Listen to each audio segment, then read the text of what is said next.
যেদিন থেকে ভারত নন বাসমতি চালের ওপর ব্যান লাগিয়েছে সেদিন থেকে বিশ্বে শোরগোল পড়ে গেছে। আমেরিকা, সিঙ্গাপুর, অস্ট্রেলিয়া প্রত্যেকটা দেশ এখন ভারতের সঙ্গে কথা বলার জন্য লেগে পড়েছে। কিন্তু সেই সঙ্গে একটা দেশ এমন রয়েছে যার ভারতের এই সিদ্ধান্তের জন্য অনেক লাভ হয়েছে, আর এই দেশ অন্য কেউ নয় বরং ভারতের শত্রু দেশ পাকিস্তান। নন বাসমতি চালের এক্সপোর্টে লাগা ব্যানের কারণে পাকিস্তানের বাম্পার ফায়দা হওয়ার সম্ভাবনা রয়েছে।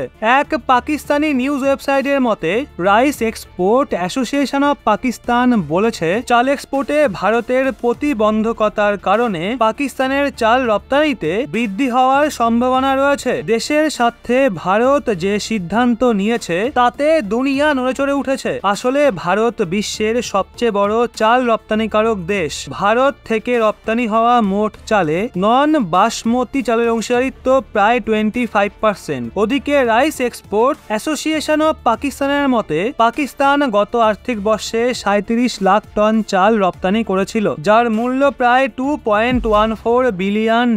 জুলাইতে শুরু হওয়া আর্থিক বর্ষে পাকিস্তান 50 লাখ টন চাল রপ্তানি করার লক্ষ্য অর্জন করে ফেলবে, যার ভ্যালু প্রায় $3 বিলিয়ন হওয়ার সম্ভাবনা রয়েছে। অবশ্যত ভারতের মোকাবিলায় এই পরিসংখ্যান অনেক কম, কিন্তু কিছুটা হলেও পাকিস্তানের লাভ হবে, কারণ ভারত সবচেয়ে বেশি নন বাসমতি চালের রপ্তানি ইতালি, স্পেন, শ্রীলঙ্কা এবং আমেরিকাকে করে। ভারতের এই সিদ্ধান্তের পর থেকেই আমেরিকা, কানাডা এবং অস্ট্রেলিয়া সহ অনেক দেশে চাল ক্রয়ের জন্য লাইন লেগে গেছে। এক্ষেত্রে কোথাও না কোথাও পাকিস্তানের জন্য এটা একটা দারুণ সুযোগ। চাল রপ্তানিতে ভারতের ব্যান লাগানোয় আন্তর্জাতিক চাল মার্কেটে মারাত্মক প্রভাব পড়তে চলেছে। এর ফলে ইন্টারন্যাশনাল মার্কেটে চালের কমতি দেখা দেবে। এক্ষেত্রে পাকিস্তান সেই চাহিদাকে পূরণ করতে এবং চাল ক্রেতা দেশগুলোতে নিজের মার্কেটকে বাড়ানোর খুব ভালো সুযোগ পাবে। ভারত দ্বারা চাল এক্সপোর্টে প্রতিবন্ধকতার পর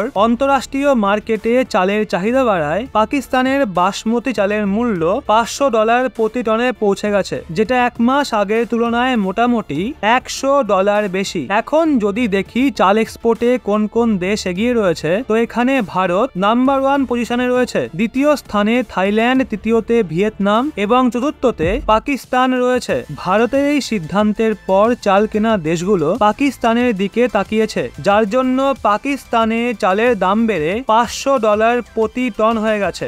এমনটা বলা হচ্ছে চাল রপ্তানি করার জন্য আরো 15টা পাকিস্তানি কোম্পানিকে রেজিস্টার করানো হয়েছে এবং আরো 12টা অন্যান্য কোম্পানি লিস্টিং প্রসেসে রয়েছে। পাকিস্তানে এই বছর চালের বাম্পার ফলন হওয়ায় আশাও অনেক রয়েছে। তবে ভারতের চাল ব্যানের সিদ্ধান্ত নিয়ে আপনাদের কি মতামত নিচে কমেন্টে অবশ্যই জানান।